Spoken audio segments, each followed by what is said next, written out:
সঁচাকৈ কিছুমান মানুহ অবুজ খাঠৰ, তেওঁলোকক বুজিবলৈও টান, বুজাবলৈও টান। নিজেই সাজে, নিজেই ভাঙে।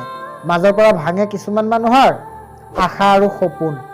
জীৱনৰ বাটত কিছুমান মানুহৰ লগত পৰিচয় নোহোৱা হ'লে হয়তো কেতিয়াও গমেই নাপালোহেঁতেন যে মানুহৰ মন কিমান ধৰণৰ হ'ব পাৰে। কেতিয়াবা সকলোবোৰ জানাৰ পিছতো চুপচাপ থাকোঁ, কোনে কিমান নাটক কৰিব পাৰে সেইটো চাম বুলি। আপুনি যেতিয়া জীৱনত সম্পূৰ্ণৰূপে ভাঙি পৰাৰ পিছতো হাঁহিবলৈ শিকি যাব, এটা কথা মনত ৰাখিব, তাৰ পিছৰ পৰা পৃথিৱীৰ কোনো মানুহেই আপোনাক কষ্ট দিব নোৱাৰে। কাৰণ আঘাত নোপোৱাকৈ জীৱনত কোনোদিনো উন্নতি কৰা নাযায়।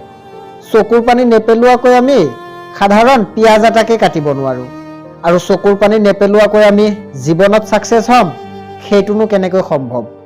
ভাল এজন মানুহ হ'বলৈ যে পঢ়িবই লাগিব সেইটো নহয়। ভাল মানুহ হ'বলৈ ঘৰত মা বাবাই দিয়া শিক্ষাই যথেষ্ট। বাচি থাকোঁতে মা বাবাৰ মুখত দুটা ভাত দিবলৈ চেষ্টা কৰা। মৰাৰ পিছত মানুহক মাতি মাছ মাংস খুৱাই আত্মাই শান্তি বিচাৰি একো লাভ নাই। পিন্ধিবলৈ ভাল জোতা এযোৰ নাই বুলি আক্ষেপ নকৰিবা। আন কাৰোবাৰ হয়তো সেই জোতাযোৰ পিন্ধিবলৈ ভৰি দুখনেই নাই।